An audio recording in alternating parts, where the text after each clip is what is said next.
following show contains adult content. It's not our intent to offend anyone, but we want to inform you that if you are a child under the age of 18 or get offended easily, this next show may not be for you. The content, opinions, and subject matter of these shows are solely the choice of your show hosts and their guests, and not those of the Entertainment Network or any affiliated stations. Any comments or inquiries should be directed to those show hosts. Thank you for listening.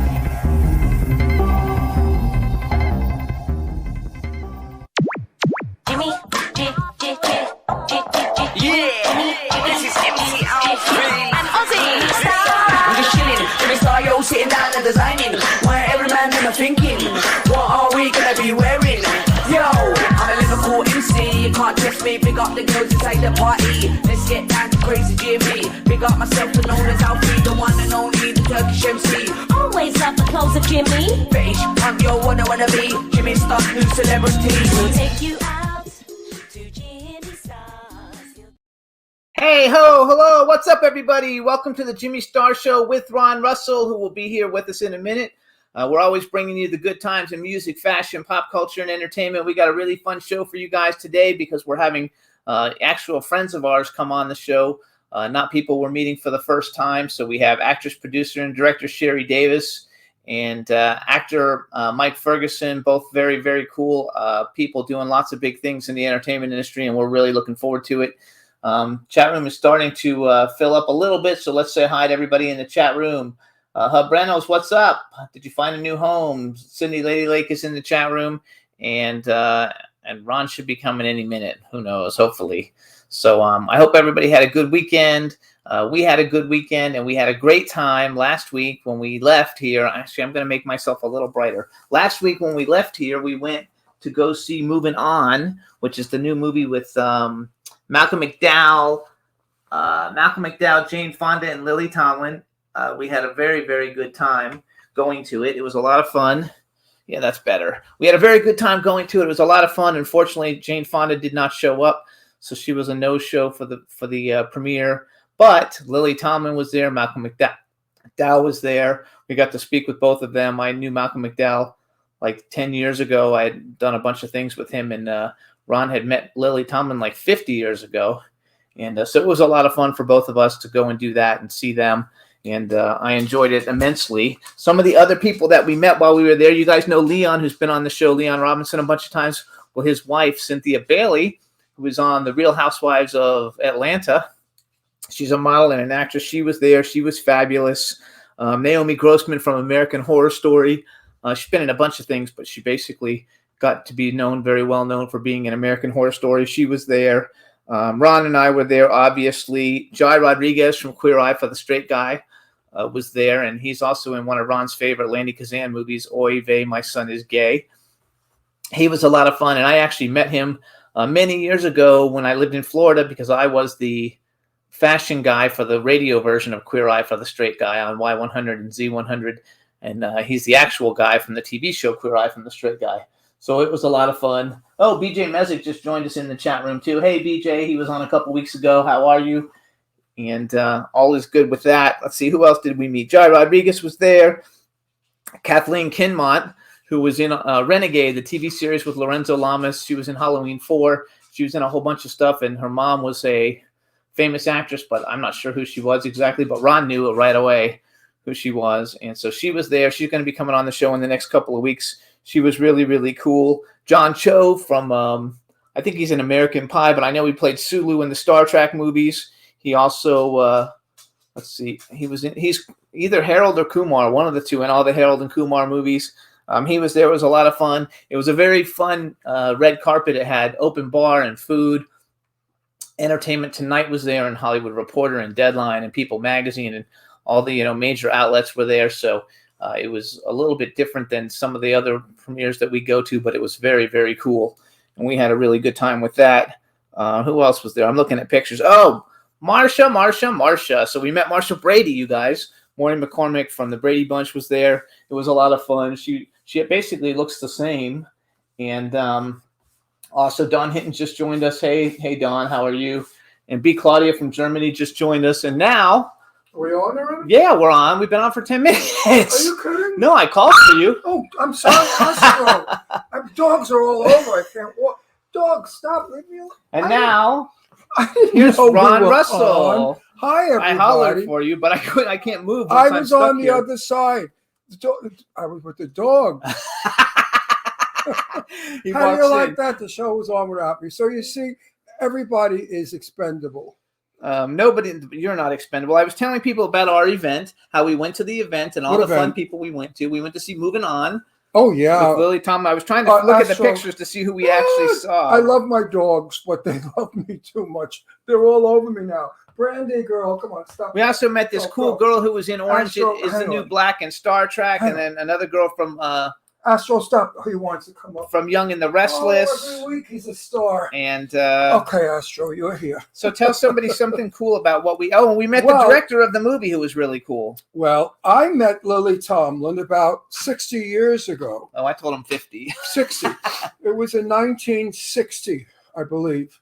And I thought it was Boston. It could have been God knows where.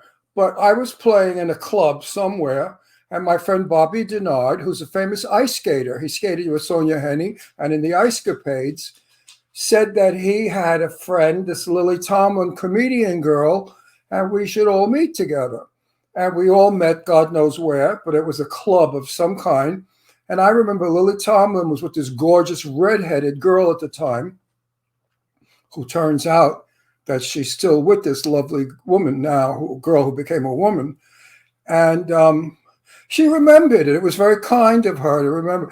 We both didn't remember where it was. Well, we're the exact same age. We're both 82 years old. And, we've traveled quite a bit, and we've played in quite a few clubs in our day. So to remember back in 1960 is a little difficult. But she's lovely. She was very charming and very sweet, very friendly, very down to earth, very much the kind of person that I like. And I told Jimmy to possibly cast her if she's interested in my movie, The Curse of Magic. Playing opposite me is my wife, but we will see what we will see. We're still casting that part.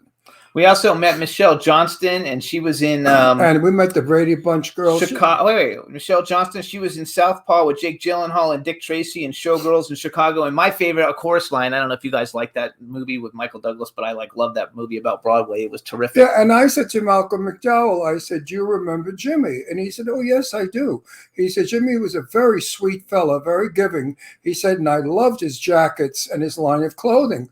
Why did he give it up and go into this business?" I said, "I don't know. He's crazy, I guess, because you have to be crazy to be in show business." Anyway, Malcolm was a cool guy. We spoke for quite a while. He didn't brush me off or move on. He was enjoying my humor and my crazy stuff. Also, my daughter Deirdre was in a movie with him, Petro and Roses, or Roses and Petro, whichever way it went. So Malcolm and I had a lot to talk about. The movie was wonderful. We liked Moving On. It has a fabulous ending. It's a woke movie. It's got all the messages of woke today, but it was done well. And I agreed with most of the messages in the movie. It was funny. Actually, I agreed with all the messages in the movie. It was very, very funny. And funny. And Lily Tomlin had the best joke lines. The writer gave Lily as we say, she stepped on the button and made the laugh happen. And we're not going to tell you what happens at the end, but it's And hilarious. don't even go into that, because people will start to ask each other and big mouths will tell. It's a shocker and fun. Jane Fonda didn't show up, and we suspect it's because she had said something on The View that, of course, the world went nuts over her comment, and maybe they told her to lay low and not go to the opening because the press could have done more about her and not the film. So I think it was a wise move. But I was looking forward to meeting Jane Fonda, and I'm sure one day our paths will cross. And also, it was at the Directors Guild. Yes, which is beautiful. In LA, which is a beautiful building that had security all over the place. It was really it's a beautiful building. Nice. We saw the movie in the theater, beautiful red velvet theater, and then we went into the lobby or the lounge of the Directors Guild, where they had sliders, hamburger sliders that were out of this world. All kinds of food. And I don't eat meat. I don't like that junk, but I was starving and I had no choice. So I had a slider and lots of water. There was liquor, but I didn't do that. And there was all kinds of good Open bar though, which was nice. Yeah, and I of course like seeing an old pal of mine, Naomi. Naomi Grossman. Yeah, Naomi Grossman, who, as you know, was in the American Horror Story. She was that awful looking, ugly thing with the knob on her head. Well, she's not like that in real life. If you go on Facebook, you'll see pictures of her. So Naomi and I had a lot of fun. She's coming back on the show. I asked her to come back. She said she would love to. And then I saw, who else did I know that I saw there? I don't know, few people. A lot of people. A lot of people. It was a lovely, lovely room full of successful people who have arrived. There were no wannabes there. There were no dreamers there. Everybody there was in the business for a long time and made points about it. So it was interesting to not be with the I, me, help, gimme, can I be in your movie kind of people. And you got interviewed by the guy, and he was on our show, and now I forgot his name. I forgot Fab his name TV. too. And I was from Rap TV. I was interviewed on the red carpet, and I gave a nice interview. I thought funny, my humor. You guys, I don't know if you guys remember, but we had a guy, and he was on the with his little doggy. He came on with his little dog, and he's an interviewer. He interviews on all the red carpets, but he was also on. He was also on the reality show, the Vanderpump reality show, the one with the dogs, about the dogs and stuff. Anyway, now I forgot his sorry, name. we forgot your name. I'm terrible. He's very cool, though, and we were happy to see him. It was a lovely event, and we intend to go to more because they were very happy with Jimmy and I and what we reported. And I think that we're going to be invited to a lot of the, I hate to say it, but upper echelons of the business. People, I guess they're successful and they're just bigger, a bigger, higher group of people than the people we see all the time that we love. I mean, I love Marcel Walston, Sarah French, and Lorene Landon. Happy belated birthday, because Lorene Landon's birthday was last week. I know, I wrote about it. And Joe Kelly, all our good friends. We had a good time. We can't wait for them to be in the upper class of Hollywood, whatever the hell you want to call it. Yeah. I don't know what to call it. I don't know what they call it. The next level? I don't know what you call it. Next level, or the ultra successful. There you go. And Moving On is in theaters, you guys, so go see it. I think you'll like it, especially if you're like over 40 or 50, you'll love it. No, it's just a wonderful film, and I love the fact that the stars are my age and older. Jane Fonda's older than I, and that we still have a presence, that we're not invisible. And I said that to the writer. I went up to the writer and I said, listen, I don't blow smoke up anybody's ass. So whatever I'm going to tell you now is the truth. Otherwise, I'd walk right by. If your movie was crappy, I wouldn't even talk to you. And he looked at me, shocked. I said, let me tell you something. The photography was wonderful. The soundtrack was great. The camera did not jump around and make me nauseous. I said, and thank you so much for respecting people of our age and putting them in a movie and writing about them. I said, it's wonderful what you've done for people my age, actors. And he was just thrilled to pieces. He kept saying, oh, thank you so much, Ron. Thank you so much. He was so grateful. And I kept saying to him, I said, you got a hit movie on your hands for sure. It's not going to happen right away, I told him. It's a word of mouth. And he said, yes, we know that. I said, this is a word of mouth movie. It's a feel good movie. People are going to go see it and then tell their friends to see it. So all the PR, and don't worry about opening night if you don't make trillions of dollars opening night, because it's not that sort of a film. It doesn't have blood, guts, and sharks falling from the sky, or alligators eating you from below, or monsters or stupidity. It's a true movie. It's a true to life movie. And the director and the writer was Paul Weitz, who also did About a Boy. Right. I think that's a Hugh Grant movie. He did American Pie. He's done a bunch of really good films. Of great movies, and he's a sweet guy. And he was so happy. I mean, he's got tears in his eyes. He was real. I don't think anyone ever goes up and tells the writer or the director what they think. They sort of ignore them and go to the stars. But I believe the writer is what makes the star. Without a good writer, you don't have a good movie, and the actor can't portray well. That's my gripe and my bitch about the business is I'm never given a good part. I'm never given a script that I could really show my workability, my talent. I always play the same stupid crap, mafia or cop. So let's take a quick music break, you guys. We're going to play Many Miles Away, the new single, Get It Back, and we should be back with Sheri Davis. Enjoy. Bye-bye. Hello.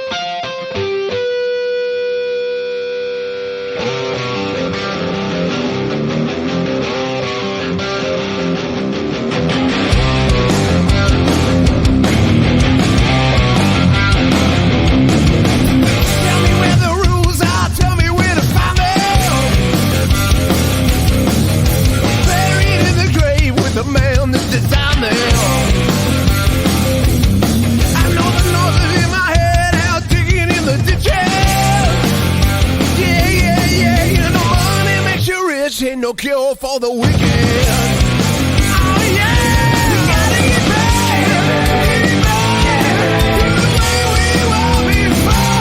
Told not to change, play the game, but don't look back, don't break the chain. And I know that love is strong, and we know that hate is wrong.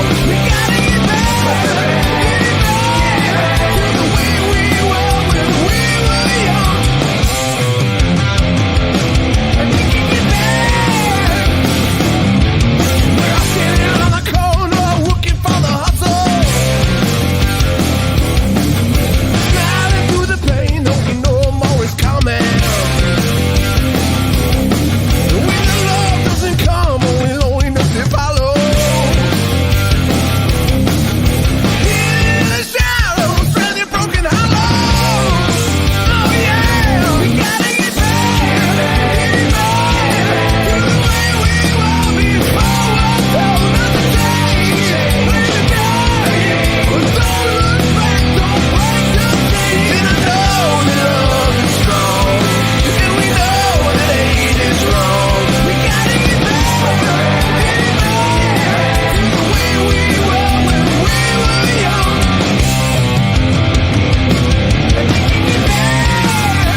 Hey, everybody, that's Many Miles Away, Get It Back. And I want to apologize for the abrupt switch into there. I had a phone call lots of you guys know I have a bad knee, and I had an appointment this afternoon with a new knee doctor, and they just canceled on me and rescheduled it, but I had to take the call, so that's why I had to rush into What's that. with these doctors?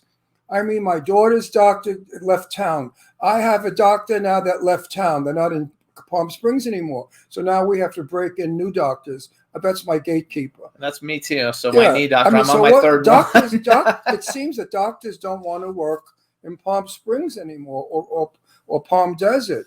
Anyway, so I now, don't know why. Maybe the wrong kind of people are coming in that fancy schmancy hospital. You know, it was a very, very high-end hospital where hoity-toities went. You know, Barbara Bush and Frank Sinatra and Bing Crosby, that was their hospital. So now maybe they have some working class people. I don't know. I just want a doctor who works. I don't know. Right now, I don't have one. Anyway, I want to say dogs rule my life. Here he is, the love of my life, my Astro. He doesn't leave me alone. Make out. Let's kiss him. Tongue kiss me. Anyway, let's bring on Sheri. Let's make sure we can hear her, and if so, we'll do an intro. Bring her on, Juan. Where is my girl? Hey! There's my girl. Say something. Oh, yeah, we can hear. Good. All right, everybody. Now we want to welcome to the Jimmy Star Show, Ron Russell, actress, producer, director, and gorgeous soul, Sheri Davis. Hello, and welcome to the show. Before we get started, you already know Ron. We have to introduce Ron. Sheri, I must because I'm busting at the seams. Never make your hair dark. Never what? Never make your hair dark again.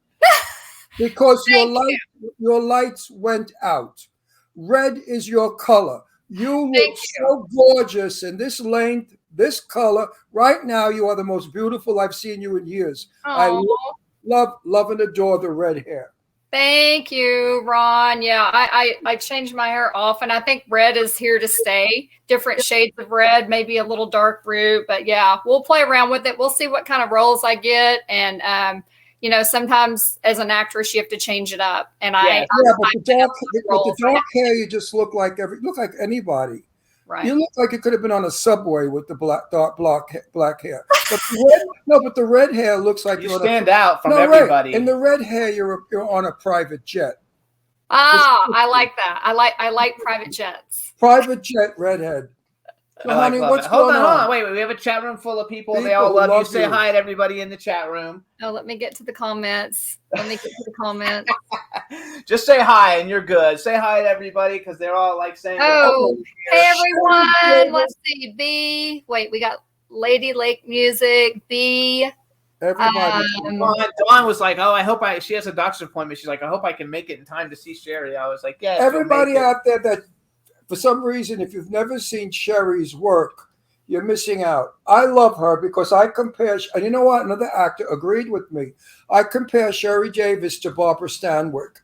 Does anybody out there know who Barbara Stanwyck is? She was a wonderful, wonderful actress. Greatest actresses for that years. Ever lived. Barbara Stanwyck does what Sheri Davis does. Sheri Davis speaks very softly and kindly, and then she gets angry and she becomes a tiger. And that's what watch Barbara Stanwyck movies. She was famous for that. I'm definitely going to now, Ron. No, we would go to the movies and we couldn't wait for her to be wild. You know, she always got into it with a guy. It was always a husband or a lover where she turned around and fought with him and told him off. She was wonderful. Anyway, I forgot who the actor was, but a very famous actor who has worked with you, I believe, in a couple of weeks. I wish I could remember. I said, Sheri Davis is the new Barbara Stanwyck. And he said, you know, Ron, you're right. She's exactly Barbara Stanwyck. Barbara Stanwyck was up there with Betty Davis and Joan Crawford. Wow. She was I'm up definitely there going to check her with out. one of Hollywood's biggest movie stars ever, was Barbara Stanwyck.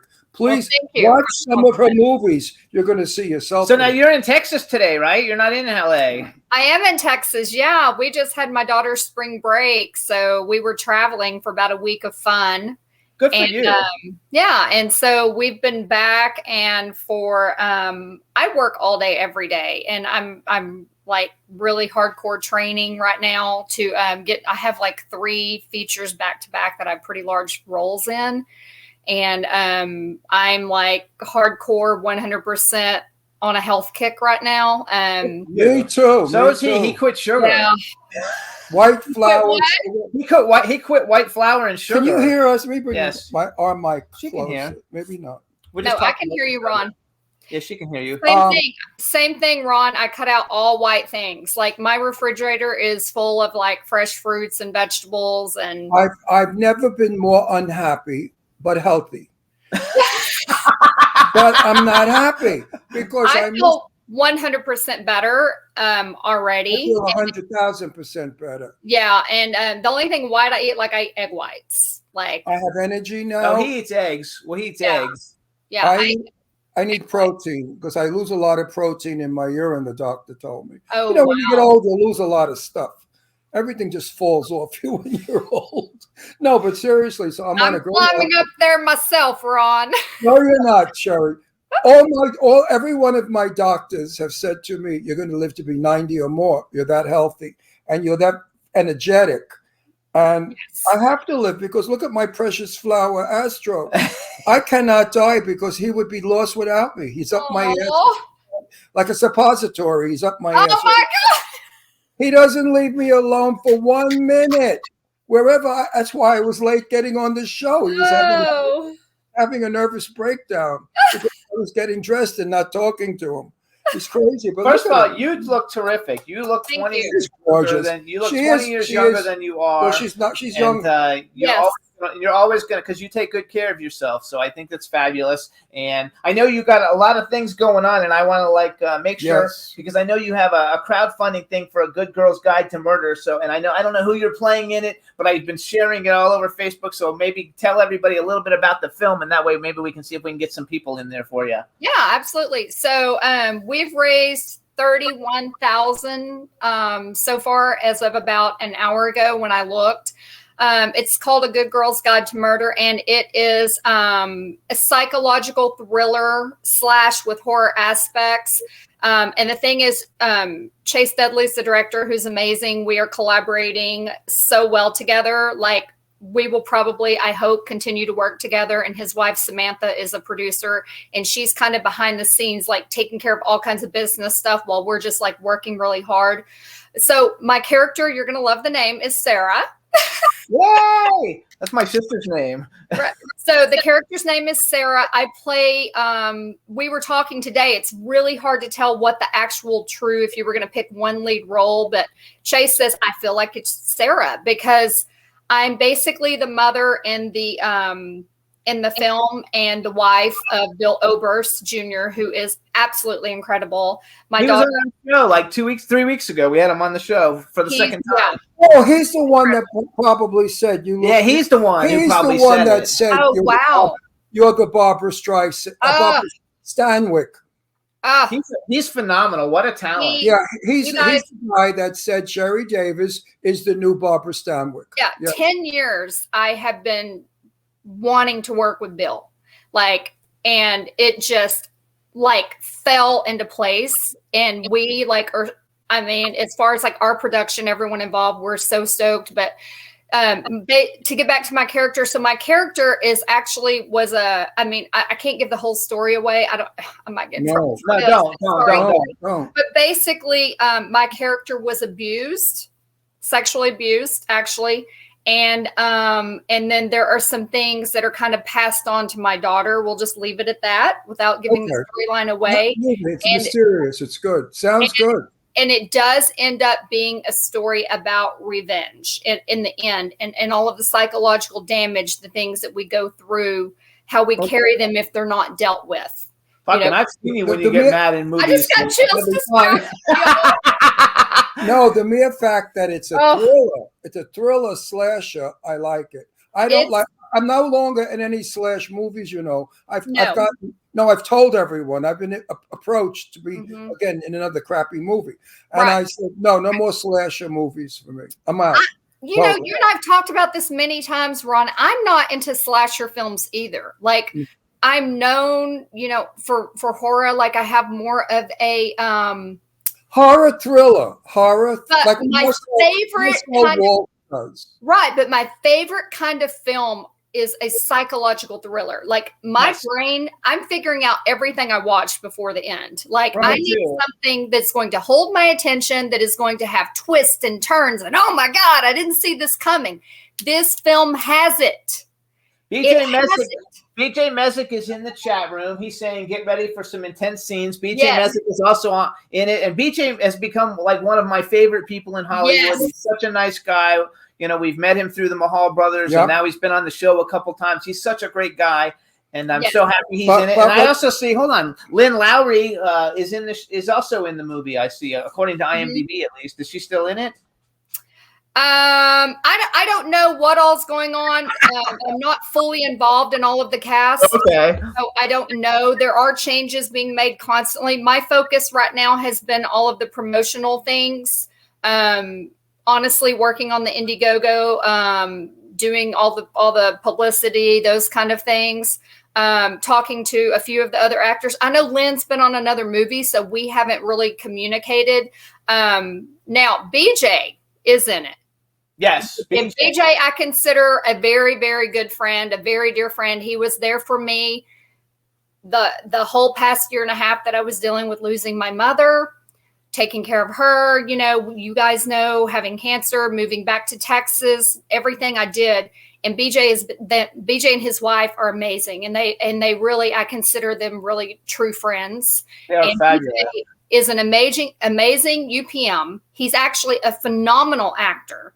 And if there's any problem on a set, BJ is the person that is going to find the solution. We love the issue. We love BJ in Night of the Tommy Knockers, and I loved you in Night of the Tommy Knockers. I told everybody. I play a hoe well. Yeah, No, it was so much but fun. I tell everyone, you have if you don't like the film, you're going to love Sheri Davis because what you did was so totally outrageously wonderful. I loved it. It's I just said, oh over my the God. top. No, but the expression and see, people have to bypass the sexy part and look at the actor. I look at the actor. It's I don't made look to at. be comical. Listen, I know you're not screwing him. It's an act. You know, you're working. So I'm not interested in the sexy part. I'm interested in how you portray it. So Thank you. I was watching you, the actor, and that's what I enjoyed was the actor. And I tell everybody that. Now, listen, I have a question for you. Answer me honestly, or I'm not going to be your friend. Oh wait, and hi Dawn. Dawn wanted me to give her a shout out. She meant Dawn is the Okay. coolest. She's the one who didn't want to miss her doctor's Hi, appointment. Dawn. Answer my question honestly, or I will not be your friend anymore. Do you read a script before you say yes? And be honest. Yes. Good for you. Good for you. I read a script. I do no longer say, I have friends that say, would you be in my movie? And He always just says yes, and then he reads the no script. more. And he's like, I'm I sorry. read the script. Yes. I mean, I'm in a movie right now that I thought I had a phenomenal role. Mm-hmm. I mean, I confused it with another script. Okay, we're going to shoot it soon. It's called Red River, and I listen. You're going to crack up. I play a scientist. Guess what my scene is? I'm on a telephone for 2 seconds. That is a cameo. I don't do those. Fine. That's No, fine. I He don't doesn't like to do cameos. I don't do those anymore. I'm producing it, and it's a pretty big budget, so Right that's now, why he's in it. now I read another script that we shoot in Nevada for 4 weeks, where I play a very major motion picture star's father, and I love. Awesome. That's super cool. That's a good movie. That movie is going to be a feature film in theaters throughout, and it's going to be a hit movie because it's one hell of a thriller diller. No, It's good though. not a slasher, thriller diller, horror, wonderful, ghost story. ghosty. Oh, I love that. Love ghost stories. It could have been a Hitchcock film. Right. Hitchcock would have gotten it. So I love it though. I like that you read the scripts though. I think that's fun. Yes, That it's you so actually- I've been doing this a while, but I've never, my adult daughter, who when she was a child, like I would never ever accept a role and not read the script. Like, I've got my manager hat on and all the time, like, from my other professional life. And I mean, I ask questions. I'm a Taurus, like, I mean, and so I ask questions. Like, I'm not going to just hop on to a film. Like, I want to know who's involved in it. you don't have to tell me your exact budget, but roundabout, is everything going to be able to be covered? I researched the crew. Oh no, that's smart. If I'm in a Jimmy film, I don't worry. But if I'm in other people's films now, I scrutinize. Yeah. We have a mutual friend who did what the hell is the name? Oh, Clown Motel 75. And I'm in the next one, and I just said yes, and I've never read the script. And I thought to myself, stupid, just because he's a pal doesn't mean you have to say yes to the movie. Now, I have no idea I know I play Sergeant General Milan. I have no idea what I'm doing in this movie. And I thought that's dangerous because now I'm going to be in a couple of feature films. I'm in a lot of like $40 million films, Right. which are big. Not 40, 4 million. 4 million. Did I say? I wish 40. Actually, there's one that's 45. I wish 40. But now that I'm in $4 and $5 million films, I don't want to regress. And I know you feel the same way. Ron. You can't. I mean, you can't. For me, it's not even necessarily the number of the budget, because there are people, like I work with a lot of people who what we can do for $30,000 on this film. It's because of the talent. It's because of everyone pulling together. So I don't always look at the number, but I am really, really big on the crew and really, really big on the cast, because I will look at what those other crew members have done. I'm telling you, I'm researching now. I do not hop. I have plenty of crappy films out there. Sorry, but it was. Don't we all? Don't we all? We all do. We all do. And you know what? It's a growth process. And I learned from every one of those. I learned something. And I told you guys before, the thing I have to do with this business and all of these crappy projects I've done is I look at either things I do want to do or things I don't want to do. And most of those projects we're talking about, that I'm not so proud of, sorry. But I was disrespected on a lot of those as well. So those projects, I learned what I damn sure didn't want to do. I think we never know what a movie's going to turn out to be. We have no idea. The reason I like $4 million and $5 million films is because, you're going to agree with me, I don't have buy-in actors that give money to be in a movie that have never acted before, that ruin a film. Right. I don't want to work with an amateur that when my scene is good and I'm feeding it and the amateur looks at me like an idiot and stands there peeing in his bloomers. I don't need that. I don't need that. I also think, though. So in a $4 million film, we hire SAG people and we hire reliable actors that I like to work with, that I've worked with all my life. I did television. I worked with Rock Hudson, with Sarah. No, what the fuck was her name? Farrah Fawcett and the Charlie's Angels thing. I worked on a lot of big stuff in my day. And to come here, to go to these crappy $2 movies with the buy-in people that don't know how to act, and it's so obvious when you see the film, you see these people are flat like cardboard. And here I am acting and animating, doing all my jazz, and these jerks just stand there. So you look I want to go back. You look like you're eating the scenery. I want to go back because, first of all, but do you agree with that? I mean, to the point, I have a lot of experience in the pay to play, and we've got a handful of roles we're doing that with in our film now. We were very, very selective about, honestly, who we let get the perk. Right. Yes. Because Chase and I had talked constantly about that really, this script is so good. It's so good. And the cast is so small, but there were people who were like background or featured extra that we could put a few lines in there. It wasn't going to affect the integrity of the film. No, if they can act, look. Right. There are a lot of newcomers that are wonderful actors. Right.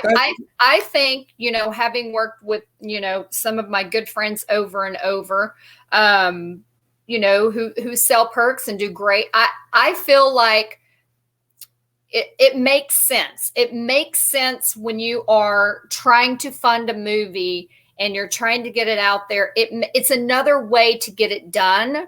And it's hard work. I mean, it is really, really hard work. raising this money. You know this, Jimmy. I mean, you know, I know this as and well. I have 2 other films I'm privately raising money for as well. Because, you know, I'm really, you know, my goal, I've talked to Michael and Sonny and other people, you know, my goal is to become a part of PGA this year. Like, that's a personal goal for me. Me So too. I'm really working on the producer stuff. But I think it serves its purpose. And it is, as an actress, I 1000% agree with you, Ron, that I don't like acting opposite of somebody who A cardboard figure. Listen, if you read my page, I wrote today about, the title was The Star. I wrote about what it is like to be an actor. And at the very end, I wrote, money investors have got to learn that a good script will make just as much money as Angelina Jolie getting paid $15 million for a film. We need these investors to stop with the famous names. We're bored. We're tired of Angelina and Brad Pitt and all the rest of them. There's 7 or 8 of them that we see in every goddamn movie. There are so many young, wonderful actors coming up today that don't get a break because they can't get in a decent film because they don't have a big name. So Jimmy yells at me. He said, don't write that up. My investors won't like it. I said, I don't give a fuck. I'm 82 years old. I'll be dead soon. What do I give a damn? I'm going to leave something behind in Hollywood. My voice, my word. And everybody on my Facebook page agrees with me. Every actor agrees with me. Stop with giving Angie and Brat $30 million to be in a movie. Give us good actors money for our film. We shouldn't have to beg for film. We shouldn't have to hire non-professional people to give you crappy films. Give us a break. Give us the money. We'll give you a good movie and you'll make a lot of money. We're over the star thing. Woke has woken up, and woke has shown us that $15 million, and I love Angie. You know, I knew her. I gave her peanut butter sandwiches as a kid. She hung out with my daughter. No, Deirdre and Angie were pals. I know Angie since she's 2 years old, 3 years old. And I'm not saying anything bad about Angie. I'm happy she's worth $150 million. But, you know, you don't need 15 more, dear. But, you know, back to the pay to play, as we kind of call it. I mean, and, you know, like I said, we're doing that on our film, and I've worked on many films that, I mean, it serves its purpose. If I was just starting out, and it's kind of a shortcut to get your career going if you do it the right way. Okay. And if you join the right film projects. Okay. That's the thing. So if you're investing your pay to play, as we call it, you know, I mean, again, asking the right questions, looking at the filmmaker's work, and really taking your role seriously to where you do the work. Like if you're just starting out, do the work. Watch yourself. Be a professional. Like, exactly. Take it seriously because you're working with, and it was your money you invested and your time. So if you're going to do it, put in the work. So when you get on that set, you can hold your own. You know what I'm saying? Because Go ahead. I understand needing clips, needing footage, not getting cast, don't have an agent. I understand all of that because I've watched the industry change over the past probably 15 years. So I get it. It serves its purpose to me. I get it from a producer standpoint. I get it from an actor standpoint. But being a professional actor, it has been frustrating to me at times. Okay. My point, and here I'm going to make it very direct, is Sheri Davis is up for the role of Joan of Arc. Angelina Jolie is up for the role of Joan of Arc. The money investor says to producer Jimmy Starr, how many $1 million films has Sheri Davis been in? Oh, she's been only in a $3 million film. How many million? Oh, Angelina's been in a 250. We're going to hire Angelina Jolie. Yes. Sheri Davis could be a better actress as Joan of Arc, but she'll never get it because her work resume doesn't say she was in a $150 million film. This is why I'm pissed off with Hollywood and SAG and all those fucking phonies that are ruining our careers. I worked 64 years to become a known actor now. Could you imagine? I'm a newcomer. 64 years it took me to become a newcomer in the business because I had to put up with all the political bullshit about I was too ethnic looking. They wanted Troy Donahue and Tab Hunter, blonde, blue-eyed American boys. They didn't want boys that look Puerto Rican, Italian, or Greek. And I look like all three. I'm Italian, but I look like a Puerto Rican and a Greek. And they wouldn't hire me. That's so crazy because to me, every agent I've had, the thing has been with my dark hair and my skin was darker. Now I've lasered and gotten sun damage off, but I'm talking. He's talking though about like in the I'm 60s talking and 19. 70s. I'm Okay. talking 1959. okay, If you because were not- if being you were not- ethnically ambiguous is an advantage now. Yeah, now it's an Well, advantage. in my day, ethnicity was not in. You had to be the girls had to be Doris Day, blonde, blue-eyed Americana, and the boys had to be blue-eyed, blonde college boys. I look like a greasy guinea from Brooklyn with a tough accent. And what were they going to do with me? Where were they going to put me? Right. So they put me in a cop movie all the time, or an Italian priest, or a mafia, which I play all the time. So you see, my day it wasn't easy. Okay, I want to go back. No, All I'm right. just Okay. listen. We got Sheri, Ron on his soapbox. wait, Sheri, you know why I preach this? We have such a nice young audience of actors and actresses that watch us, and they're learning from what you say and all of our guests. I get fan mail about it. They say, Mr. Russell, thank you so much. I just learned something that you said or your guest said that helps me in my career. So Right. that's why I'm tipping all you kids off out there. It's a hell of a ride. You got to be tough like this. You got to broad. really like You got love to be it. just like this redhead. You have to be tough. If you're not tough like this one, you're going nowhere. It's not for the faint of heart. Let's just put it that way. No, it is not. And Sheri At Davis all. she puts it right out there where it belongs. That's why I love this broad, because she's true blue. She's no phony. She's not a two-faced ass kisser either. She tells it like it is. Not at all. She's a tough. So wait, she's a tell tough everybody Texan. first of all, tell everybody. Going back to Good Girl's Guide to Murder, how do they find it? It's Indiegogo, right? Or how do they find your campaign? It's all over all of our social media that are involved. It's all over my social media. Mainly Facebook has been the main one. Chase Dudley, our director, his wife and producer, Samantha Dudley, the girl playing my daughter. Woo! Let me tell you, this girl can act. And how much experience? I don't know all of her background, but I saw her audition tape. It is the best audition tape I've seen in my entire career. Wow. Good. That's good. That's good. I was so blown away by this. Blown away. Ariana, and then you also look what is her full name? What's her Ariana Harris. You guys look her up on IMDb. Her number will shoot Ariana, up. Everybody- The Ariana younger version is Johnny. I might say her name wrong, and I'm so sorry to her mother, Marcella. Johnny or Joni Shandor, and she also does a lot of promotion with Fangoria, and so she's kind of our little scream queen, who's the younger version of Lily, and she's amazing.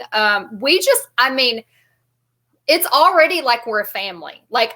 Seriously, we all already have such a connection. We're constantly messaging and all over our social media, and I have not been this excited about a film in a role. So when are you shooting, do you think? We have everything set. Everything's set. We were just raising funds. We are shooting the end of June, beginning of July in the Nashville area. So we can expect this film to be out next year. Probably November. Chase is shooting for November if everything goes well. I hope we're going to play the song that goes to the film. Paris Taylor, which also happens to be from Texas, I found out, is a singer. She wrote this song at 17 years old, Story of the Killer. Yay. And Chase sent it to me. And the music video, the words, everything about this, again, chills all up and down my body.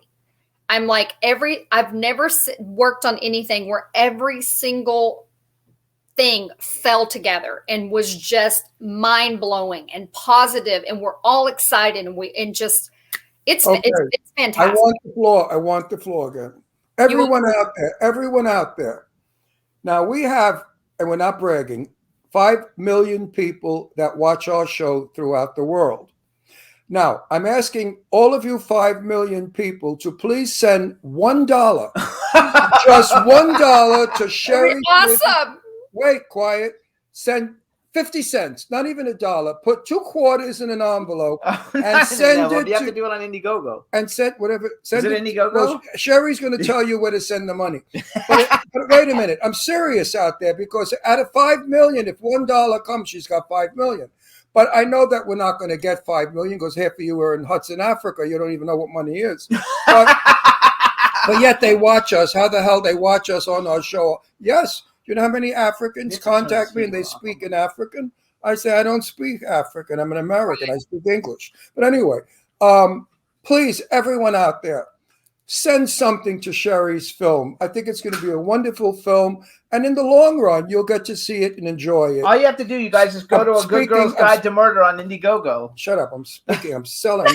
I pitch money better than anybody, you maricon. Okay, anyway, I have things to talk about. I know, but right now we want to raise money for her film. We just told everybody. You just told everybody. Don't get evil, because, I'll never speak to you again. I'm not getting evil. I want to talk I will about... give Ron a spanking next time I see you guys. That's right. No, but seriously, folks, send whatever you can. $1 to Sheri. Tell them where to send the money. So you can go to Indiegogo and you can just put A Good Girl's Guide to Murder, and that you can go to that page and it will show the perks. You don't have to buy a perk if you're not in the entertainment business, or if you're not interested in a DVD or signed poster, or being a producer, or any of the bigger, larger perks. There are small perks on there. Every dollar counts. There's also a place you can tip Indiegogo that tends to always add money, a little tip. You don't have to tip them. Make that number a 0. Sorry, Indiegogo, but they also get a chunk of of the money that comes. Barbara Stanwyck has spoken. That's right. I mean, you know what? I mean, seriously, if you're gonna, Indiegogo is getting money from all of us as well. Exactly, they're making money as well. Right. So, you can go to any of my social media, mainly my 2 Facebook pages, which is, you have it up there. It's Sheri.Davis. Sheri is SHERI. And then Davis. And you can see I'm sharing like crazy on my social media. And I'm an open book as far as people messaging me. Anybody that messages me will tell you I message them back. Yay! She does. Yes. Is Angie Baby a producer too?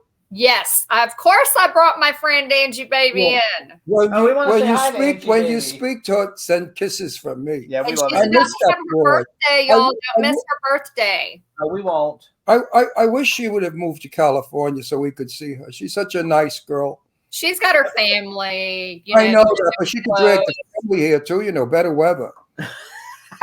Listen, anyway.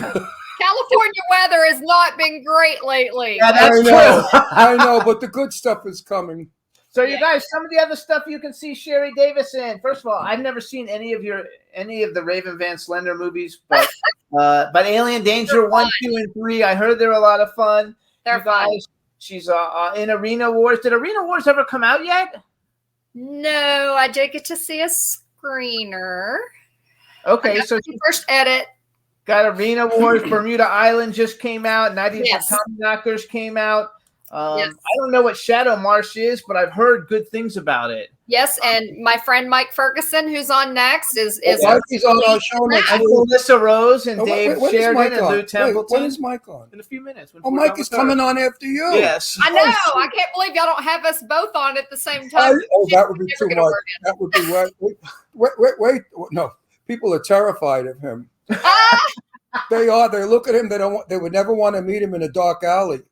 And then they know that if they knew how he's like the nicest guy on the planet, he's like a teddy pussy. bear. He's a pussy in real life. Pussy cat, not pussy. He's a total teddy bear. Like complete, like he's the complete opposite of a tender-hearted. Will cry like the whole bit. He's a complete teddy bear. He plays the hard guy though everywhere. He's a sweet guy, but he's nothing like his character or his image, folks. Nope. Hang on, you guys. Opposite.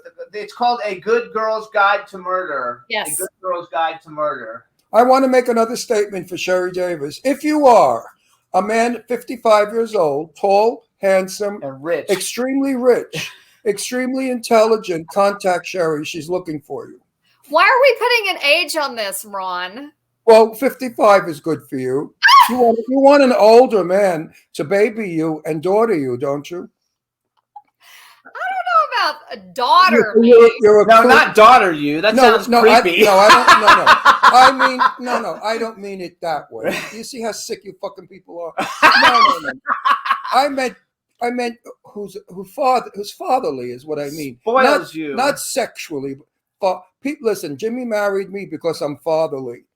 He married an old guy because he wanted a father. That's obviously. not true. Well, you didn't want some young guy. You I don't got an want some young guy, but I don't want a father. Well, I'm you not married sleeping an with old my goat. father. That's because I'm physically attracted to old goats. Yeah, but I give. Oh good my God. father. Yes, he does give good I father. give but... good father. So hold on. Let's go back. So some of the Anyway, other movies, you guys. if you're out there, buddy, call Sheri. You can follow her. Her Instagram is Sheri.Davis, but Sheri only has one R. That's what separates her from all the other Sheris in the world. right. One of the things that separates her. You guys, she also has other movies. Amityville. Oh, wait a minute. Barry. Did you ever see her rack? I think that separates her from a lot of women, too. You guys, Yeah, there out we there, go. she's got a set of jugs on her that make the world go around. I gotta tell you, she's one sexy. I think that's the only reason Ron likes me. No, No, he it's does not. like that. That is It's a the reason, black though. and the red He does hair. I have to tell you something. When I impersonated Jane Russell, I had a corset made that jacked up cleavage, as you've seen my cleavage. Yes. Tits made Jane famous, and I love tits for that. Howard Hughes was a tit lover also. Mm-hmm. I believe that a woman with a healthy chest and a beautiful face is a lovely thing to look at. I'm not that gay, you know. I'm not dead. I do appreciate sexy, beautiful women, and you're number one He on the also list. likes just the fact that because you're not full of shit. Like No, you I say like the things- fact he that likes the fact that you like say what you like think, and you Yeah. don't worry about everybody else You like know, not liking it. And he And likes you know that. what? You're not all over me like some slobbering bitch. Like some have, I was friends with somebody who you know, and I was very dear friends, and I thought of her as a daughter, and she turned out to be a rat bastard. So, I trust you. If you ever turned on me, I have scissors. I will I cut your learned the hard way as well from that one, Ron. Yes, I know. What'd you say? We know she's learned the I hard learned way. the hard way as well, and I kept my mouth shut. We all have. There's Let quite it all play out. Yeah, there's a whole. She's got quite a There's collection. bodies all over town. Yeah, she's got and a few more just last week. So Well, I you know, heard. when you were just saying that, Ron, about like, I don't know, loving me and this is how it is, whatever, that love me, hate me, but you're never going to forget me.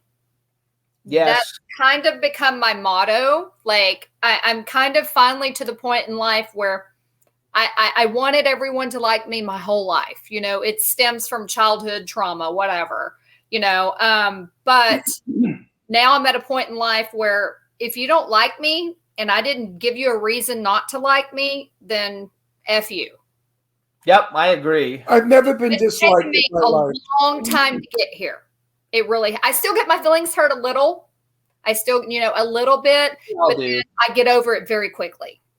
I think too, though, I think that helps you going through the ranks of Hollywood because you're almost busier than ever, and I'm sure you're turning shitty stuff down. So you have a lot of stuff going on. I have one script. I told you they sent me a script, Drag Queens from Outer Space.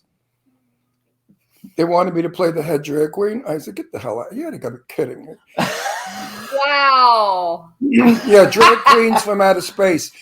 All the drag queens came from another planet to planet Earth because they killed and ate all the men on their planet. So now they're here to kill and eat all the men on this planet. So I, of course, wrote back to the writer. I said, "Well, who gets to eat the guy's dick?" I never heard from him again.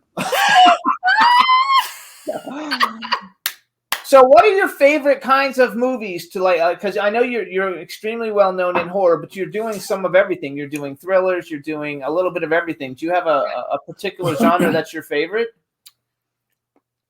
or just a good script? I'm really torn between two. Again, psychological thriller is the thing that's going to keep my wheels spinning. It's the only thing that can really hold my interest really, really well because that's just my mentality as I figure things out. And then, being from Texas, growing up on a small ranch and the lifestyle of how I grew up, Westerns has always been my thing before it was a thing, how it is now. So Westerns, and I've been kind of quiet about it. Like BJ's on here, he knows, but I did actually work on Yellowstone. Cool. And I On kept what? it very, On I what? had to keep it very quiet. TV show in the world. Right. I had to keep it very, very quiet. I did do an episode of Yellowstone. Why did you have to keep it quiet? But, well, it's a very strict NDA. That NDA is, but now I can talk about it because it has aired and I did not make it on camera. Oh, Well, that's a lot. The fact that I even got to work on it, that was my dream. That was a dream for me. That was a goal for me. And I had to rearrange one of my trips to LA because I booked it very quickly and I got to go work on it. And it was freezing cold and it was amazing. And my interaction was actually with Kevin Costner and the one that plays his girlfriend. So it was, again, I mean, hands down, there's only a few people that know about it. BJ's one of the ones I told details about it. So you're hearing you guys. It's a scoop on the Jimmy Star Show with Ron Russell, and, Yes, and Yellowstone is one of the greatest shows. I only watched the first 3 seasons so far. Yeah, like I said, I did make the camera, but That's I okay. have the experience. I will never forget it. Kevin Costner was the nicest person, one of the nicest people I've ever sexiest man met. on So earth. fucking sexy Sexy too. man, sexy man. He went around. There was like a special needs girl that was in one of the, I can't even think of the name, the walker that you sit on. And he just like stopped and walked up and gave her a hug and was like, she was background. He was like, thank you for being here. Like he was just, he made his rounds between the background people and he was just absolutely amazing. That's so nice wait, to hear. They cut you completely out? I'm not in there at all. I did not make it. Not even a No. Well, how about this for a story? That scene is not in there. I'm in a movie with Sophia Loren and Tab Hunter in 1959. And guess what? They ran the credits over my face. The opening of the film. Yeah. There I am. I'm the soldier right there. And they opened the film with Barbara Nichols and Sophia walking down a train platform, and the credits are rolling. So wait, over. was Night of the Tommyknockers like your other first Western then? Because that's a Western, kind of. It's a horror Western. Yeah, I guess so, and it's funny because when I talked to Michael and Sonny, I was like, what are you guys thinking? Why am I not on a horse? Why am I not a bigger role in this? Oh, yeah, you didn't get that.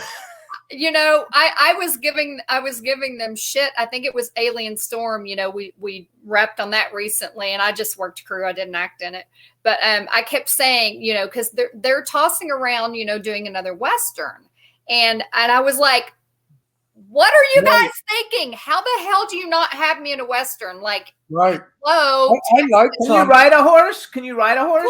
I have like 25 pair of cowboy boots.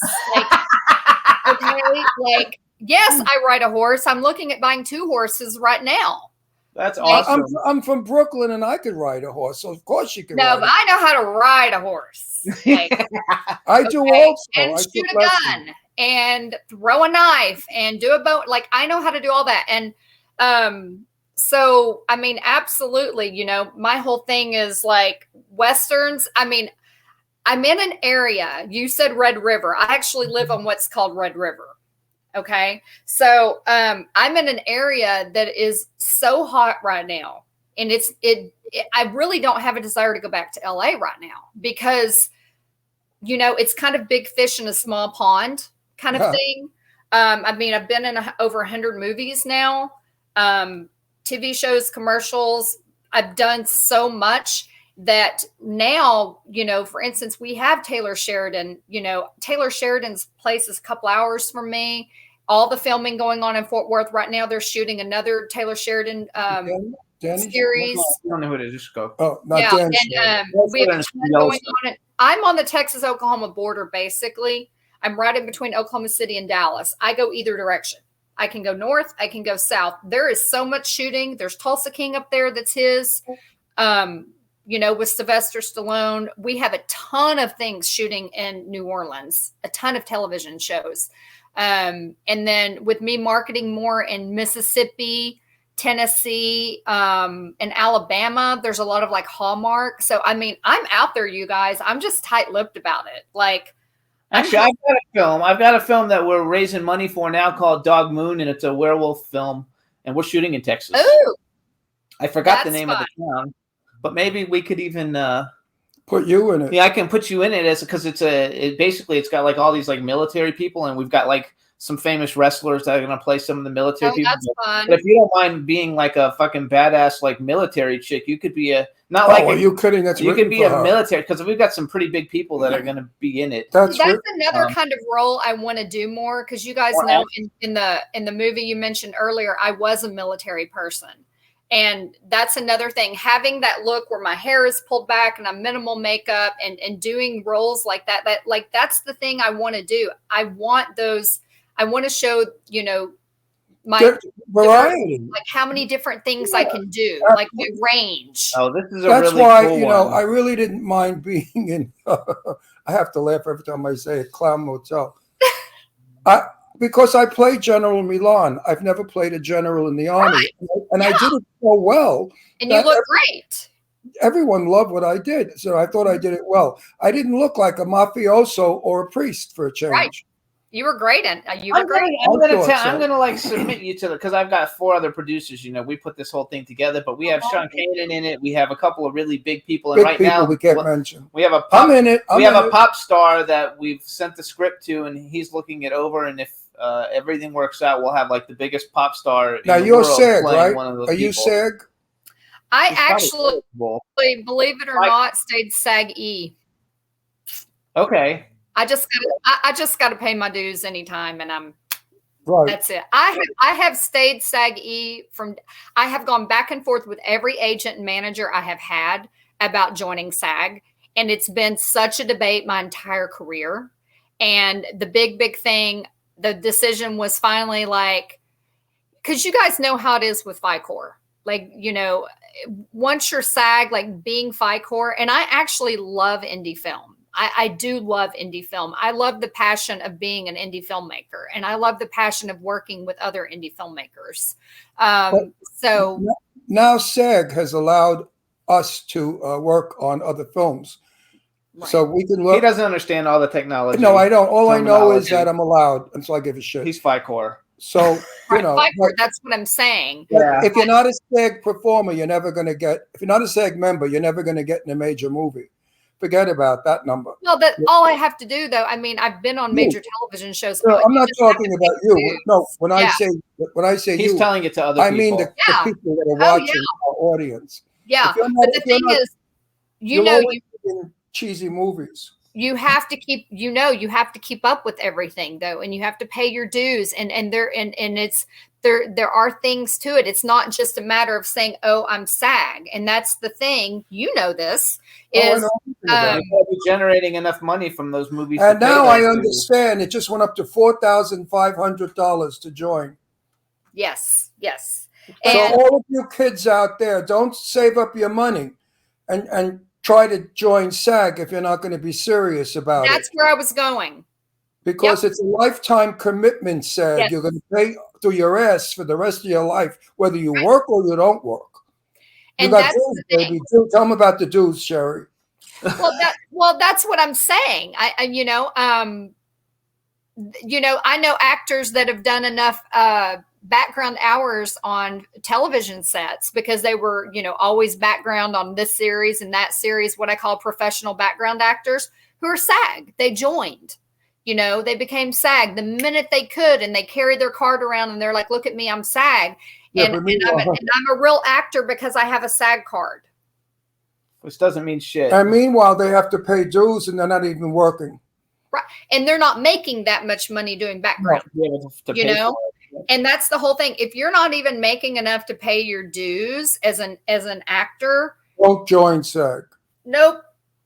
But again, I've gotten I'm going to get in trouble now.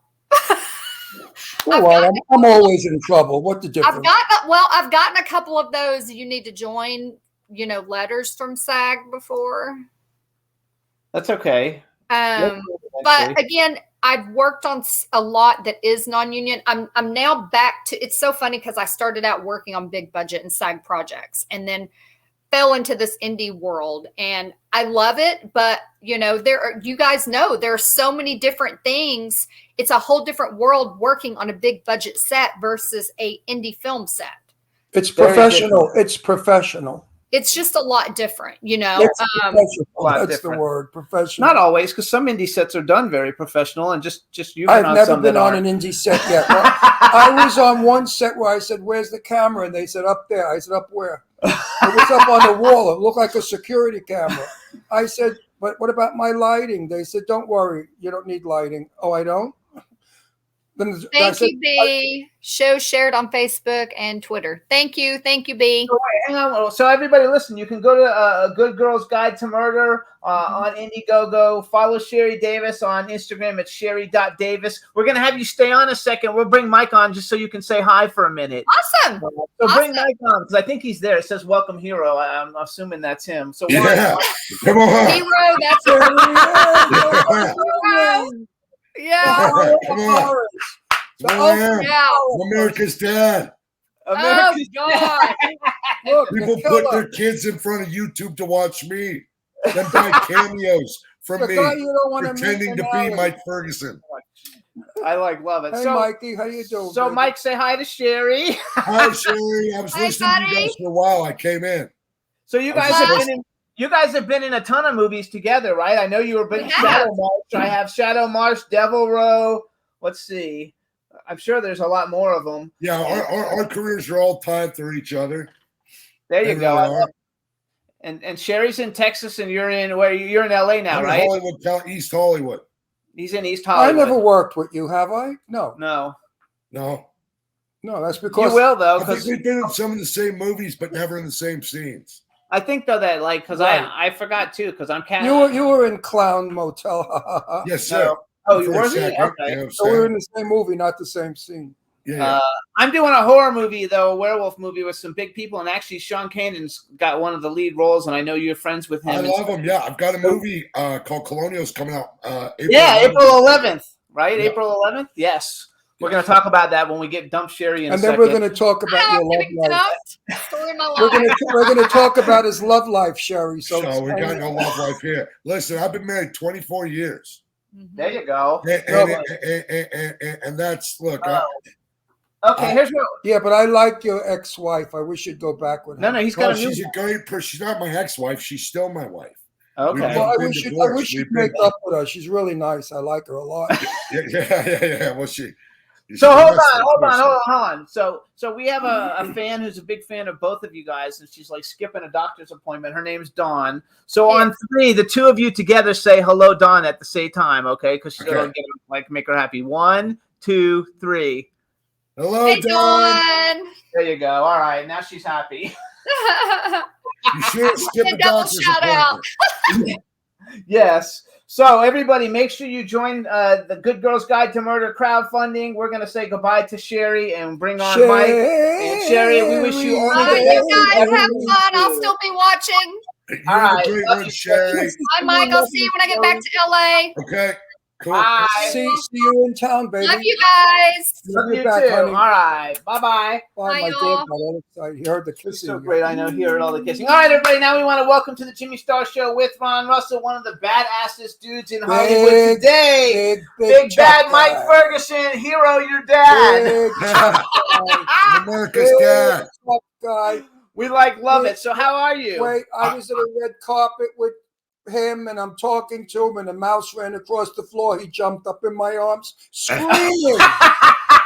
Screaming as I held him. I said, "Don't worry, Mike. The mouse is not going to hurt you." Right, Mike? Yeah, that happened 100%. You were so strong, and I appreciate you holding me like that. At 82 years old, I could carry. Oh, a I couldn't believe the 240 strength you pound had. guy. It was amazing. So I want to tell everybody listening. So Mike was on the show a couple years ago, but we met Mike when we first moved here at a premiere. He goes to all the premieres. He's the it boy of Hollywood. And he's one of the And, nicest people we know. And I told him back then, like 5 years ago, I said, you're going to go places. Oh, He had yeah. done some stuff then, but nothing like he's done now. I was like, Yep. but I see you, and you're going to be really big in Hollywood. And now he basically makes a movie of fucking every 2 weeks or something. He's like in That's a movie. right. He's basically booked all the time. Plus, he's in some of the biggest music videos on the fucking planet with some of the biggest music Stop video cursing. stars. You know, we want to clean up the show. I don't want to clean it up. Dude, And dude, the other night, I was on an overnight for the Weeknd's new movie. And then fucking did Devaney Pins. I did 2 overnights for them. Then did Devaney Pins early in the morning movie. And then rolled up to another movie I just NDA'd on to work a night shoot. no, you're So always literally 3 sets in 24 hours. yeah, which I love. Which I actually and I live on this stuff, and they haven't sponsored me yet. I'm so upset. they should be sponsoring you. What is it? Monster? It's like Monster, energy Oh, drink. no, don't drink that shit. It's very bad for your heart. Right, look, I trust me. I know. I treat it like a pre-workout. Only when Dad's got to get up and go. You know, it's a work. All You the know, energy I we nap a lot. We had one of those for a sponsor work once. Oh, And really? I was telling everybody how wonderful it is and it gives you energy. And then one day I tried it and I thought I was going to have a heart attack and die. I was jumping out of my skin. So I said to Jimmy, we can no longer do that commercial. He said, why? I said, because I don't lie. Therefore, we got rid of the sponsor because I couldn't say anymore how good it was because it was bad for you. Yeah. It speeds up your heart rate, your blood pressure, everything goes on high. Oh, yeah. Oh, yeah. Oh, yeah. So everybody out really there, a don't be pre-workout for me encouraged to that drink honestly, it's when I have to be on and do something. Look, I've been napping. I Have a love couple nap. of cups of I've been coffee. napping. He said. Have Yeah, coffee. yeah. I mean, I nap a lot, and just because look, man, I do it, moving around and stuff like this. Look, I'm a grown ass man, and a lot of these roles are pretty physical that I Yes. do. And like literally, I just did a scene the other day. The director came in. Are you okay? I was wearing knee pads and shit, but I sold it like a son bitch. But look, man, when you feel the lumps and bumps now, where even 5 years ago I didn't feel them the same way. I love Lumps it. and One bumps. thing I didn't know you were in. If wind blows, I'm in pain. Hang on. One of the things I didn't know that you were in, and now we almost feel like I have to rewatch it, was Hell Hath No Fury, because we're pretty good friends with Nina Bergman. Oh, I And, love that. I'm not in that movie. Listen, this is a funny story. That we started doing carpentry work on that. I was an art swing, and I was a carpenter on that. Oh my built gosh. multiple- Okay. So we didn't miss you then. No, you 'Cause I didn't was miss like, I shit. think we You missed didn't- him. you didn't miss shit. It's funny because I was working on that movie as a carpenter, and then they tried to hire me for prop master. And this was one of the earliest jobs going back into COVID in 2020. Well, I had signed on from a little movie called The Last Deal. And I had this job, this prop master job, last 2 weeks, 2.5 weeks, whatever it was. Or I'd take 6 days acting, and I was broke as fuck. And I took that 6 days of acting, Absolutely. which I would have made weight. But listen, I got to do, which The Last Deal just came out. Yes. Literally, She's a The delight. Last We Deal love just her. literally came out. We had a major markets, I think 22 theater release or more. We've got some more news coming from that. Somebody just jumped on the soundtrack, and there's still life in that movie. It's when I did that movie right around that Hell Hath No Fury time, and they'd hit me up. It was a But good other movie, things by the and way. shit. It was a great movie. It was actually a It good was movie. a great movie. I The loved Hell it. Hath No Fury. Yeah, it was good. I loved Oh, it. it's good. Yeah, it's good. I loved it from beginning to end. And I fell in love with her. She's a wonderful person and a terrific actress. We went to No, her birthday 100%. we went to her birthday party, and I got to know her socially. And Yeah. she's just a lovely, down to earth, terrific gal. So let's go Colonials. April 11th, I wrote down Daniel Roebuck, Sean Kanan, Jamie Bernadette, Greg Creek, because those are the people I know. And Yeah, you. listen, this movie's just packed with people. And look, Greg Creek, come on, he's just working with Kevin Hart. You know what I'm saying? Greg Creek is next level. Jamie Bernadette, next We love level. her. I John love- Keenan, next level. Daniel Roebuck, come on. Monster. Sean Kanan is going to play my son in a movie, and I love Oh, him. it's amazing. I love him to death. He's And his such a wife, good, Michelle, I love heartfelt, Michelle. amazing martial artist and So person. man.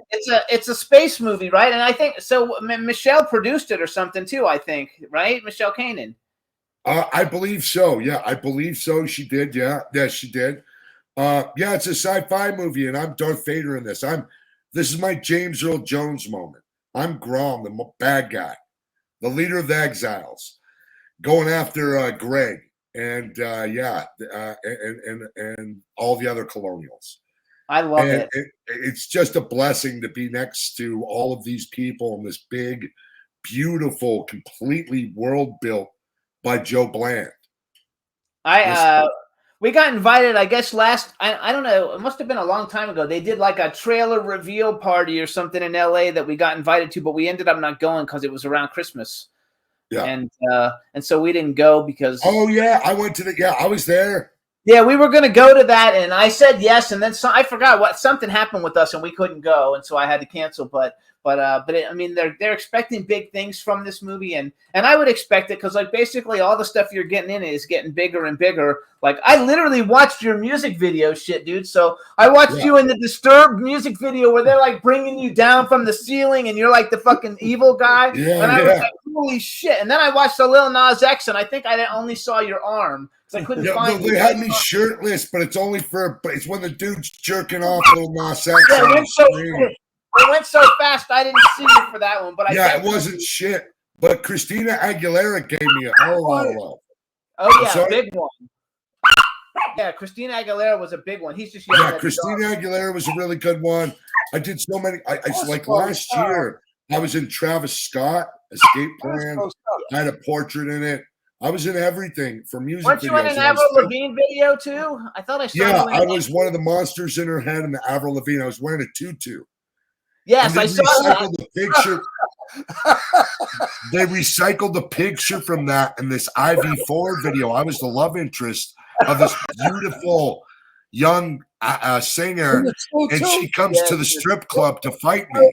I pay money. Wait, what's the Avril Lavigne video? I couldn't figure out which Bite one. Me, I think it's called Bite Me.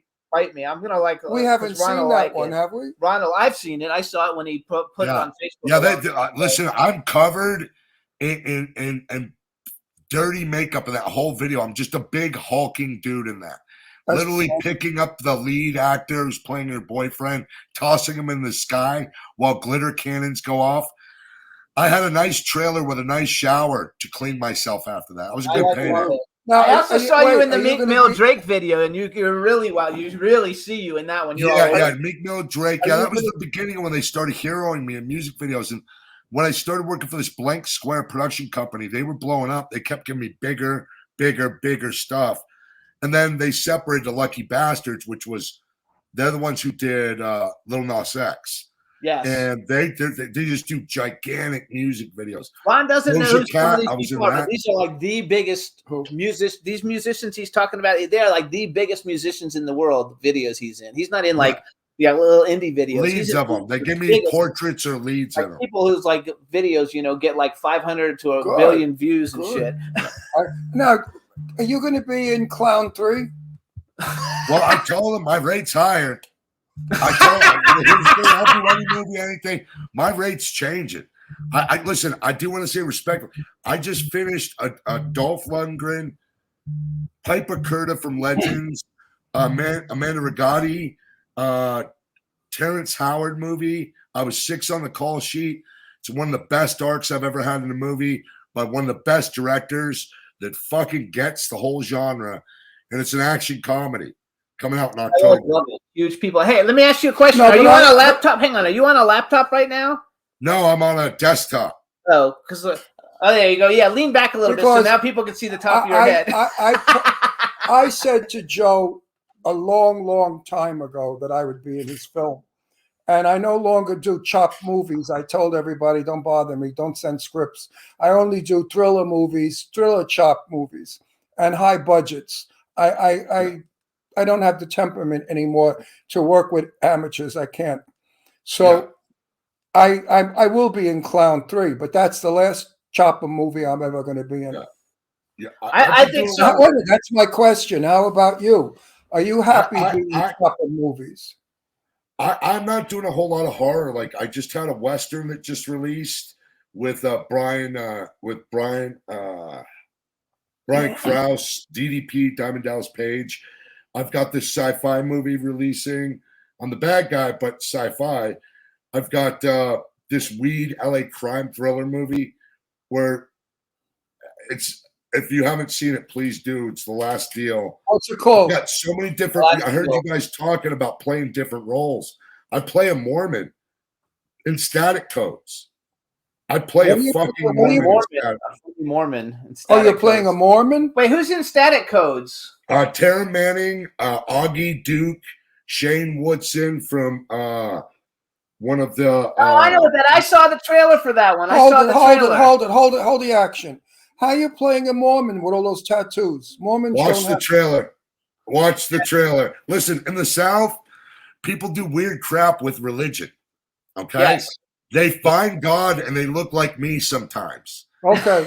And like if you've ever lived in the South, like Alabama, Florida, Kentucky, Boca Raton, that's as far south as Boca Raton. Yeah, there's guys like me in Boca Raton that went there and found I Jesus. don't think so. You have to be Jewish to be in Boca Raton. I actually know. I've met Brian Krause a bunch of times. He's super cool. I've never met Dolph Lundgren. How was that working with Dolph Lundgren and Terrence Howard? I mean, he doesn't get you. Look, Lundgren, the director, because I was heckling him in the scene, and this was Lundgren's coverage when I did this. We're in a giant theater in San Pedro. This early 1900s fucking beautiful, the Grand, the Warner Grand, and or some shit. And he's giving his fucking best monologue I've ever heard him do in his life. So fucking on point. The director starts getting me to motivate him to start teasing him. So this is how I meet Dolph. And the director had loaded a joke about him being a Russian asset earlier in prior days. So I called Dolph a commie. I yelled, "Commie, you fucking commie prick bastard." And the fucking everybody looks at me like and then Dolph looks at me like, "Fucking, I'm gonna kill you." and I never met the guy. And so yeah, I didn't really get to know Dolph at all. But I had a scene or two with him or whatever. But who I really worked with exclusively was Terrence. He's awesome. One day I showed up, it was just me, him on the call sheet. My arc is so funny in this movie.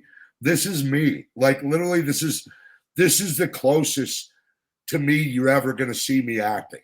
If that makes any sense. So wait, like go back real quick though to Dolph for a second. Like, is he a lot bigger than you? Because you're a fucking big dude. Yeah, he's big as fuck. Like Dolph Lundgren's still big. He's in shape. He's still good looking as shit. But he's so no here kid. I come, this he's got to be in his tattooed guy calling him a commie. I felt terrible. No, I think he's got to be near 70 years old, right, or more. Yeah, he still looks great. He still looks great. He still looks great. Terrence Howard's another great one. And his acting, I never knew, is so fucking next level, including his comedy, is so next level. And I remember I was sitting watching him and Terrence's performance one day. I'm sitting in the audience while they're filming, and I just got tears in my fucking eyes. I did, because of how fucking good. I got background video of Terrence playing the piano with Piper Curta during lunch and singing and fucking. It was something I've never seen. You know what I'm saying? You talk about those big budget movies. Yes. This was that one for me. You know what I'm saying? Where I walk in and I'm getting paid what my rent is per day. You know what I'm saying? And I'm like, you deserve it. You've like you've made a lot of movies that sucked, and and then you made a lot of better ones, and now you're making even better ones, and it totally like works, and we all do that, so it's terrific. I really think it's working through the genres, because look, there's a place and time for all of those. You know what I'm saying? Horror crowd with the genre, lower budget stuff, the stuff. There's genres for that all. If you want to live in there, you can live easily in the lower indie world. You know what I'm saying? But I want everybody to see me through my beard ads I'm doing right now. Those are viral in the millions. You know what I'm saying? I just did some other t-shirt club that's viral that ad companies are paying to market these other people's shit. No, that's good. Like I'm making my own content. No, I go to a studio and pretend like I'm making content. But They pay me great and get my name out there. No, I love it. You also just did Camp Pleasant Lake, and we met. I met Tom Walton at a party during the holidays. Actually, at a Christmas party, we met Tom Walton. Really cool guy. Camp Pleasant Lake has a great cast: Bonnie Aarons, Jonathan Lipnicki, Michael Pere, Robert Lasardo, Andrew Devoff, Devaney Pinn, Kelly Lynn Ryder. I mean, that's a pretty stellar cast, actually, for an indie horror film. Andrew Divoff is my father. Bonnie Aarons is my mother. Robert Lasardo is my brother. The fucking arc I have with this whole movie is so fucking unbelievable. The actors, Devaney Pinn, Kelly Ryder. Look, having Jonathan Lipnicki do some of the stuff I asked him to do to me for authenticity, I've never had happen in my life, and I can't talk because of NDAs, but this movie works on so many different levels. I'm super proud of this director. He's a great friend of mine. He's a really nice guy. We met him at the party. Actually, Young Zuck. We met him at Zach and Young Zuck's house for a Christmas party. Is where we met. Yeah. And, they're great people. Young Zuck and Zach, are really great people. Great people. Good friends of ours. We love them a lot. Yeah. And I thought he was great. And through him, we met a whole bunch of people because I guess he hangs out. Well, all the same. Galen, James Duval, we knew already, but now we know him better. All that. That whole because it's the same crowd of everybody. Yeah. Yeah. So we've met some wonderful people through it all, and I think that movie's going to do good. And Jonathan Lipnicki, do you remember Jerry Maguire with Tom Cruise? Right? Wasn't he the little kid in Jerry Maguire? Yes, he was. He was in Jerry Maguire and My Little Vampire, all those great movies as a kid, and now he's acting as an adult. So, Mike, what do you see coming ahead? You see yourself becoming a bigger actor with better scripts and better films, right? You're not going to do the $2 movies. I'm seeing that now. I've been able to. Wait, hang on. You're not doing $2 movies anymore, are you? No. Look, I do all different types of content with all different price points. Last night, I was at a black market escape room in Upland promoting Michael Joy, his little marketing macabre, promoting that, killing someone. You know what I'm saying? Like UGC. And but I do things on all different levels. And so I understand the digital age, marketing beard commercials. When I had one, fuck me. NDA, I can't talk about why this is gone. And I'm currently in the middle of filming. That's so funny. I'm so fucking stupid. I was looking at you this whole time thinking, God, his beard is really short, but that's a tattoo. That's not even a beard. Yeah, it's my fucking tattoo on my fucking face. I've never seen your face. That's not a beard? No, that's a tattoo. I've never seen you without a beard. No, it's my fucking, that's, as Timothy Woodward would say, this is rapey rape Mike. Yes. Funny story. Funny story. So I just did a billboard campaign for a very major financial. I can't keep going, but I'm doing a billboard, and why did that come up? Holy shit! It just fell out of my fucking. I had to do a criminal background check, a credit check, a social media check. Are you serious? Yeah, dude, when they're putting big money into shit, they start. This is like the third or fourth criminal background check. That's such an invasion of your privacy. That's bullshit. You're an I actor. like the money. I fucking like the money. It was a big. It was a really good payday for the amount of work I was doing. Plus, it's just good because the more money people are checking you out. Now I just was hit up for another way bigger budget fucking commercial, and I can't do it because I'm on an NDA on this new movie I'm on that I can't say anything about. I lost like 20 racks. Do you rep yourself, or do you have an agent? No, I rep myself all last year, but this year I hired back MJB agency, Myron. I've been with him prior. He's got me some really good auditions and stuff, and got me some good stuff, but I'm kind of I know everybody. Everybody just contacts me directly almost. Yes. Yep. Well, I could see that, though, because you're also very social. I want to go back to what you said. What has your financials got to do with you as an actor? I mean, what is the purpose? Because listen, when you're doing I can't. because working with anything in the money industry, if you're doing advertising for it, they want to make sure that you don't owe a shit ton of money, or you have financial crimes, or you have the propensity to be financial crimes. So yeah, I had to go through this criminal background, all this check, and I did pass flying colors. But right to the very night, I popped on something. I'm like, my agent found out. Do you remember that movie I did for Timothy Woodward, American Violence? Yeah. Well, in that movie, I raped the lead in a prison shower. It's shot like this. It's shot like this, and that's all they show. Well, ended up on a porn site because some people thought it was sexy. Oh, wow. They wouldn't hire you now. No, they hired me. They hired me because they saw it was You a had to movie. I was explain working it, with. right? You had to explain it, though. Yeah. I did a movie with Bruce Dern. It was facial recognition. I did a movie with Bruce Dern, Denise Richards, Michael Perry, fucking Quali Man, who went on to do Cop Shop, went on to do Den of Thieves. He's done a bunch of other movies with Gerard Butler. I raped him in a movie. But I popped on that. But hey, at least they were able to explain it that you know what I'm saying? Look, listen, America, I am verifiable, taking care of your kids now. Whoa! You're an actor. It's so funny to me because you were very. It's sad how you have to watch what you do in film. It's sad. You're literally one of the most. I've never met Robert Lasardo, but he's kind of intimidating on screen, and I think you're one of the most intimidating people that anybody could ever like walk into until you open your mouth, and they find out, oh my God, he's like the nicest guy on the fucking planet, But I think that really works for you, though. I think the reason why nobody looks like you, nobody acts like you, nobody's got you, and now you're doing comedy. Yeah, I'm doing comedy, man. You know what I'm saying? And it's someplace I like to really live. Look, everything from my other past stuff was just raw emotion. I didn't know a lot about acting, but I understood emotion. Now I'm able to take and refine that into different things, so it's not as crude, but I can say the same things.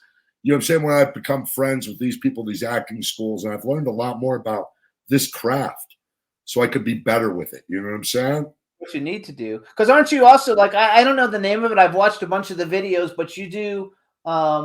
You're like on a comedy, like a channel. Basically, it's like a comedy channel for kids, and like they get millions and millions of views. Yeah. They just did a 2 hour, 20-minute video. It's 1.5 million views in the past month. 2 hours and 20 minutes.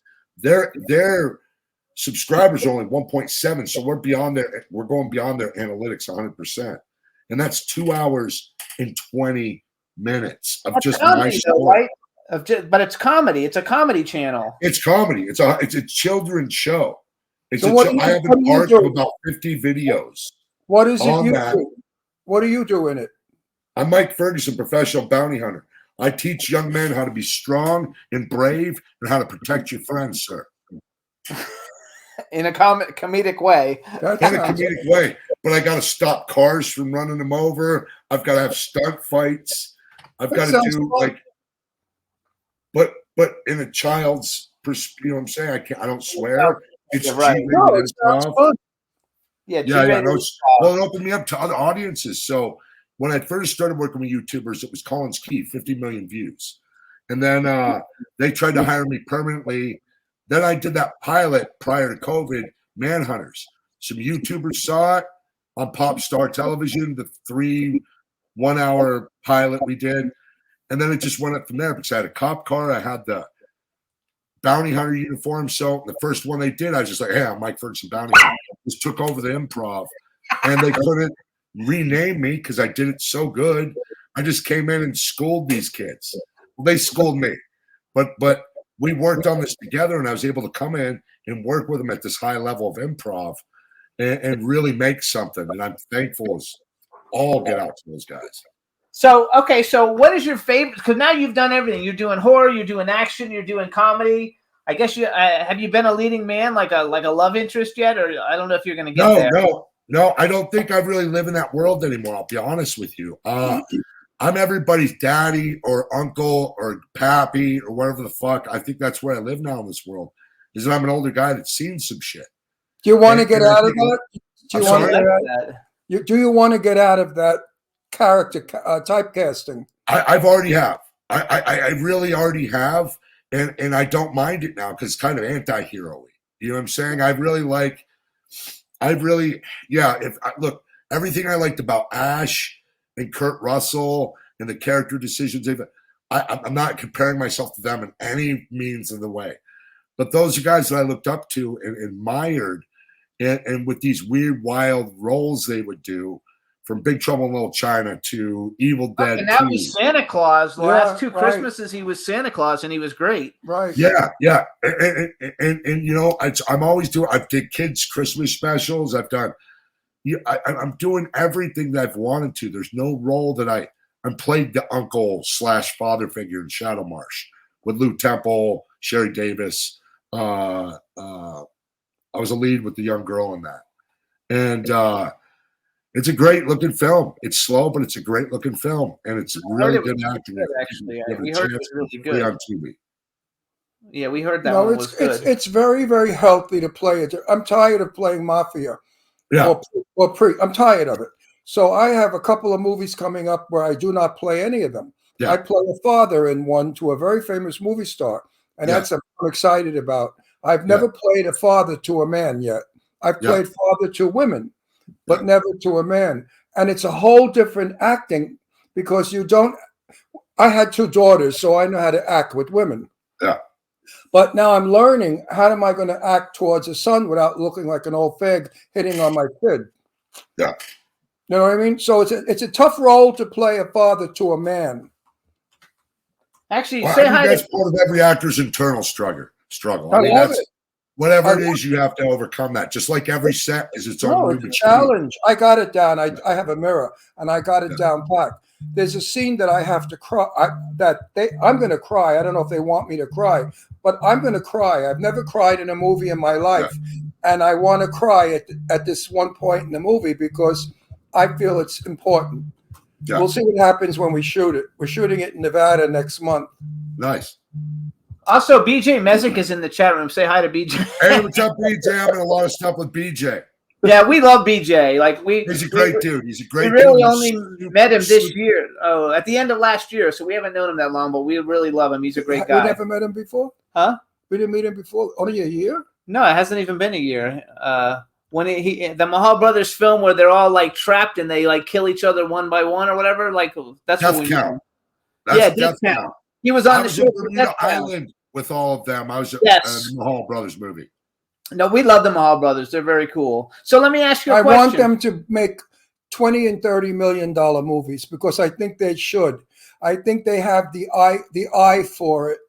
I'm unhappy with the fact that they have low budget movies because I think their talent goes greater than their budget. Well, I think every movie they've done is a little bit better than the next. I love Yes. Tommy I Knockers. really watched their career blossom and grow. Yes. Yep. And they're really great producers. And they're really cool. They They're handle. nice people. They're nice guys too. They were super dope on set. BJ's amazing. I mean, literally love BJ, everybody's yeah. 100% all in. And his wife. His wife is awesome too. Oh, she's so great. But they put out a couple of good ones. I wasn't nuts about Island, but We love Tommy Knockers and Art of the Dead. I liked Island. I thought John was amazing in that. That the lead guy, he was terrific. Yeah. I thought he was fantastic. He walked away with the movie. He walked away with He it. walked away with the movie. He was And fabulous. sometimes you got to, and he did. And bravo to him. I thought it was a great movie. I enjoyed it. I'm looking forward to the Alien Storm one though, because we know everybody in it. You know, everybody. Yeah. It's all friends made a movie, and it's gonna be dope. And it's got some cool stuff in it. And So- the locations they got for that movie. Yeah, Look, well, I was in Malibu. I overlooking the water. And then I heard about the Vegas portion of it, and I heard it was super dope. Yeah, like all like underground and shit. Like it looked awesome. I Yeah. followed it. So let me ask you an actor's question. Okay, bullet point, because now you've been in. I mean, we even saw we had oh shit, I'm forgetting names. But like what's the fucking Brad Pitt movie that you walked through? Bullet with, Train. Yeah, like we saw you like walking through with Bullet Train. Now, what's his name? I forgot. Who? Who's the guy in the thing with you? I'm sorry, I feel like an asshole. Like Paul Gunn. Yeah, Paul Gunn. Like you and Paul Gunn walking through Bullet Train together. We And, love Paul Gunn. Yeah, we love Paul And his Joanne. girlfriend. They're I love the fabulous. tomato. Joanne the tomato. I love her so much. I'm supposed to do a movie with Michael Marino. Oh, cool. I'm in a It's a movie. great with Paul script, Marino. Marino. What's up, dog? It's a great script. I really want to do that movie. You know what I'm saying? So I've read it a couple of times, which I don't always. I just usually read it and then take my shit out of it and make it mine. But this That's where I've cool. kept. Yeah, I want Wait, to apologize wait. to Paul that I forgot his name. I feel Wait, retarded. that's a new question I'm asking all of my guests now that are actors, and I'm going to ask it to you. Do you read a script before you commit? Yes. Good for you. Bravo. Yes. I think that's important. Well, dude, there's certain things and limits I have. Like when I got Alien Storm, I'm like, I'm not showing butt cheeks. I saw the fucking script. I'm like, no. I was like, there's certain things. There's got to be limits to everything. You know what I'm saying? Yes. And you know what I'm saying? And there's certain roles that I don't want to rehash. Being rapey rape Mike in every movie. You know, that's Right. the first role of lines I had. I was raping somebody in a prison shower. Well, would you And- would you like to star in a movie titled Drag Queens from Outer Space? And you're, Yeah, of course I would. you're the head drag queen. They sent me that script. I still can't get over it. It's months now. I'm in shock. Yeah, great. I'm super into it. Why not?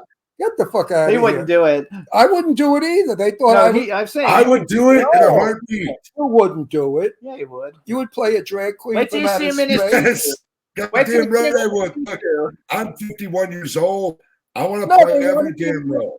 They wanted me to do my Jane Russell impersonation, and I would be the head drag queen. The reason they Yeah. came from Mars was because they ate all the men on their planet. There were men with no men Actually- left, so they came to Earth to eat all the men here. So I wrote back to the writer. I said, "Who ate the guy's dick?" And like I said before, I never heard from him again. Oh, Lord. BJ says Oh. you're fantastic in Alien Storm. That it was very fun, and we're all gonna love you in Alien Storm. I love BJ. BJ's really cool. So I have a question for you, real quick, because we got like 4 minutes Somebody left. just First of all, sent me a TikTok where my beard commercials is viral. oh, that's cool. Are you on TikTok? Yeah, Mike Ferguson 71. I got like almost 100,000 people on there. Oh, But I'm not very active on it. But I Okay. work for a lot of TikTokers. I don't do If that any of makes that. any sense. I just joined TikTok recently. Okay. I just do Facebook. I don't do Um, the rest. So wait, because we've got like 4 minutes left. Is there a movie you want to like push real quick besides? Oh shit, the one that's coming out on the 11th.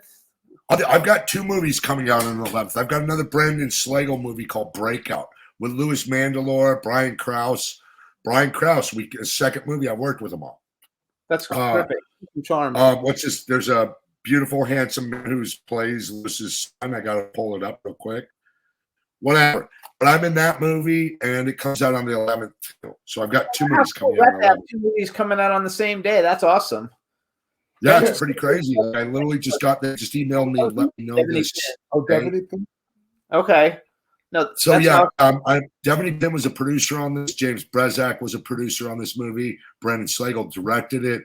I shot this around my birthday last year, maybe the year before. I don't know.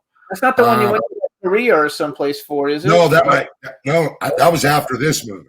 Okay. So I shot this movie in November, and then in May, I was out in Thailand with Brandon Slagle and Devaney.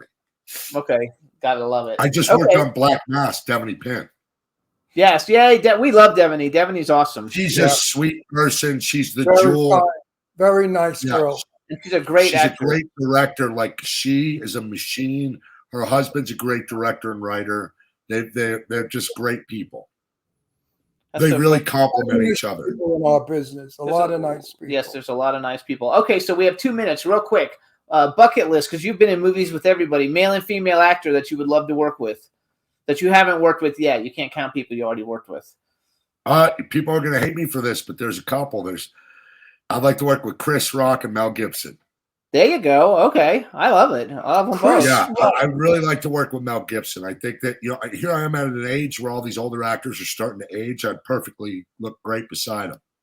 Yeah, I think. Okay, 'Cause I'm a female, little uglier than them. female actress. Wait, I want to know Chris Rock. That's interesting. Chris Rock is really funny. He's Yeah, hilarious. he's a great actor too. If you saw Spiral or you saw some of his earlier work, I wait a just minute. bought Wait. Spiral. I haven't seen it yet. I want to clarify that. So you want to be in a comedy with Chris No, Rock? he doesn't only do comedy. No, but I would do a drama with Chris Rock. I would love to work with Chris Rock. I think he's one in of a comedy. He's in anything. anything, drama, comedy. Spiral's a huge horror No, movie. I just wanted to clarify why he wanted to work with Chris I love Rock. Yeah, just because I think he's a legend. I mean, I think he's a I legend think he's just in the funniest acting. guy in the world. I I'm love sorry? his work. He's the funniest guy in the I world. love He's his so work. funny. His Netflix Yeah. special, everybody watch it. It's fucking hilarious. When he makes all those sound effects and stuff, he's just so funny. He's All right, so- an underrated performer. He's amazing. Somebody I really want to try to work with is DJ from 8 Mile, fucking Hustle and Flow. I've worked with all the Hustle and Flow cast except for him. And he was just hiring for a movie and I didn't get the fucking job. I auditioned. And but I'm gonna work with you. I swear to God, buddy. I love So I can it. continue that trifecta. All right, so you guys, the Colonials, and what's the other movie coming out on April 11th? We have Colonials. We have Breakout, Brendan Slagles. I have The Last Deal out right now. Please go see it. I have Homestead on Tubi, along with a million other things on Plex. There you go, because we got to go. We're out of time. So, Mike, congratulations on everything. We love you, and I just want to see you shoot up to be the #1 actor in Hollywood. We want to see you at the Oscars. How do you like that? All right, love you guys. Thank you. We'll see you at the next red carpet. Bye. Take care, Mike. Yes, gentlemen. Bye-bye. All right, everybody. Thank you so much. We want to thank our guests, Sheri Davis and Mike Ferguson. Great show. Thanks, chat room, and we'll see you guys next week. See you next week. Bye, everybody. Bye, everybody. Woo! Can turn out to be so wrong. Yeah, we in the mix. Yeah, we in the mix. It's another episode. Here we go. The Jimmy Star Show with Ron Russell.